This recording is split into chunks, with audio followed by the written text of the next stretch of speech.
बीच में।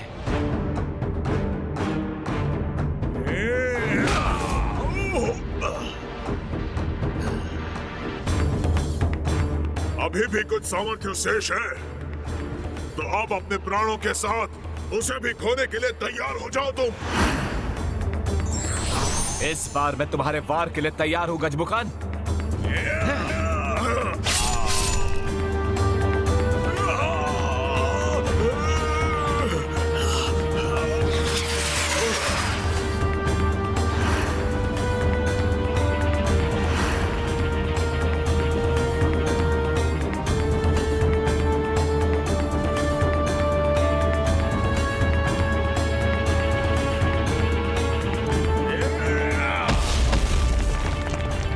ये दुष्ट अब क्या कर रहा है? ये दुष्ट अपनी दुष्टता से नहीं चूकते। इस दुष्ट गजमुख ने पुनः अपने मायावी पर्वतों का आवाहन किया।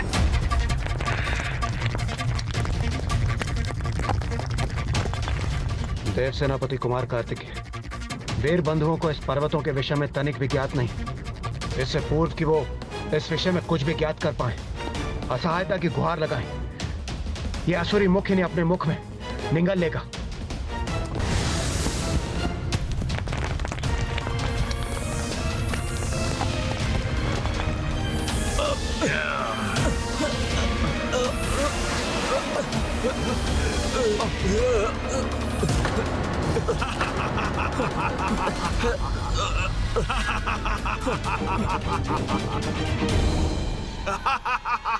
यही वो क्रौंच पर्वत है जिसके विषय में नारद जी ने हमें बताया था। इसे भीतर से नहीं भेदा जा सकता। इसे बाहर से नष्ट करने के लिए अब तो भैया कार्तिकेय को इस युद्ध में उतरना ही होगा। क्या हुआ बालक? तुम्हारे सहायक योद्धा तो अदृश्य हो गए।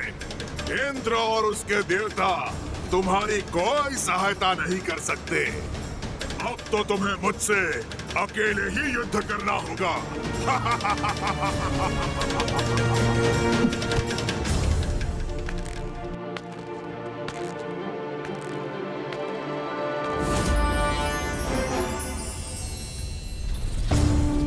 शीघ्र बताए ब्रह्मदेव, क्या लिखा है इस पंचांग में?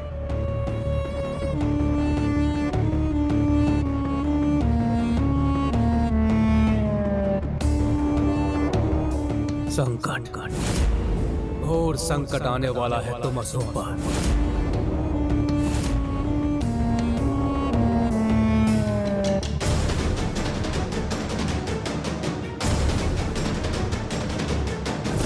युद्ध नहीं, क्रीड़ा है ये मेरे लिए, और इस क्रीड़ा का अंत मैं ही करूंगा, शीघ्र। ये तुम नहीं, अभी तो तुम्हारा अहंकार बोल रहा है गजमुख। तुम्हारा ये अहंकार तुम्हारे सर्वनाश का कारण बनेगा।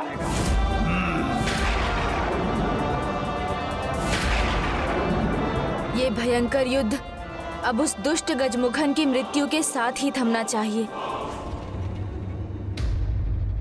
9 योद्धा भेजे थे तुमने, सभी क्रौंच पर्वत में बंदी बने हैं। मैं चाहूं तो तुम्हें भी बंदी बना सकता हूं।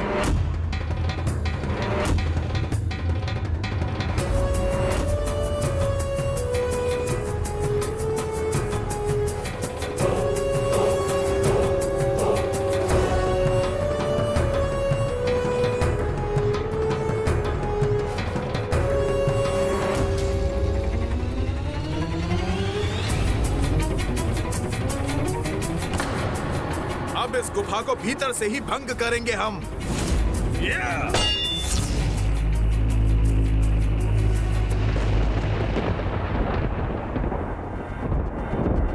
हमारे प्रहार से उत्पन्न ध्वनि ने हमें ही विचलित किया। नहीं भ्राता, नहीं। यहां से बाहर निकलने के लिए हमें उस पर प्रहार नहीं, कोई अन्य उपाय सोचना होगा।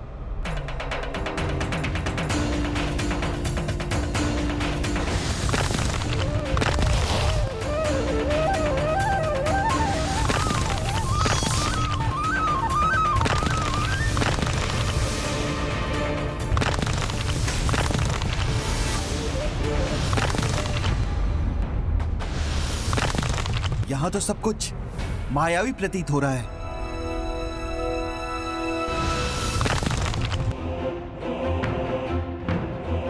यहाँ का द्वार कुछ ही क्षणों के लिए खुलता है। हमें तभी यहाँ से बाहर निकलना होगा।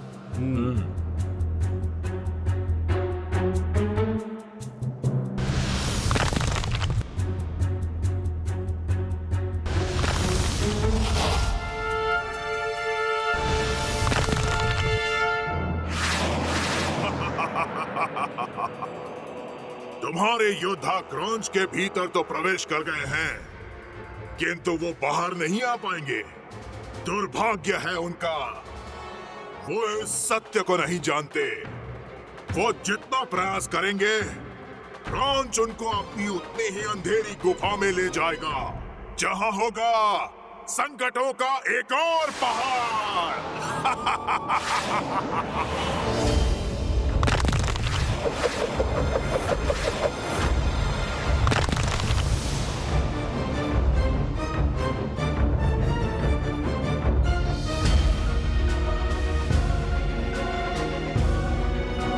बाहर नहीं, और भीतर पहुंच गए हैं हम। सावधान भ्राताओं, स्वयं को सुरक्षित करो।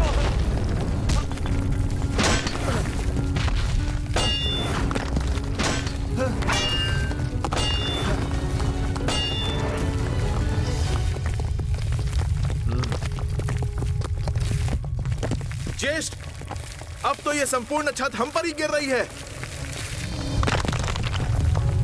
हमें यहाँ से लौटना होगा। किंतु उसके लिए इस द्वार का खुलना भी अनिवार्य है।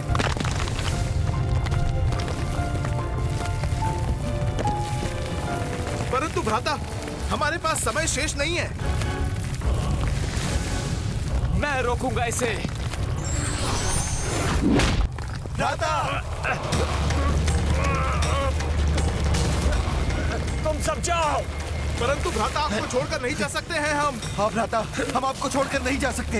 ये तुम्हारे ज्येष्ठ और मुख्य सेनापति का आदेश है, जाओ। किंतु भ्राता, मैंने कहा जाओ।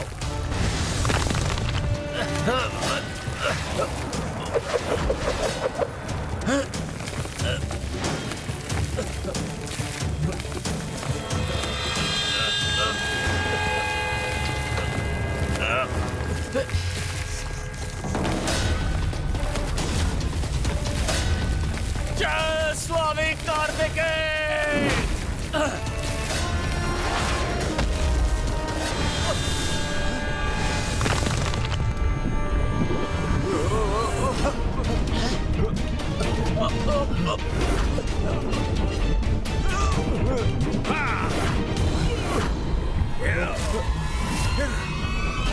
अब हम तपते हुए लावा पर तैरती इन शिलाओं पर हैं।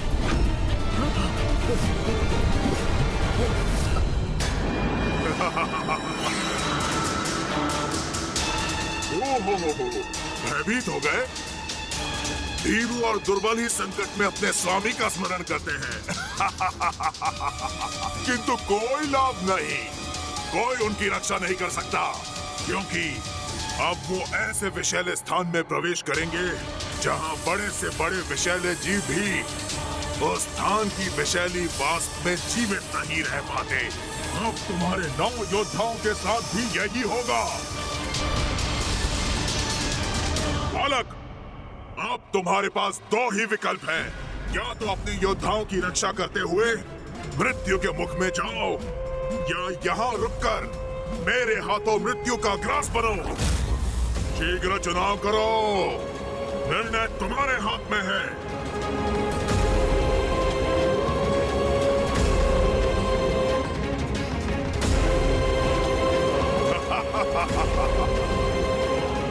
कहीं वो उस लावा कक्ष में तपते लावा में डूबने वाले तो नहीं?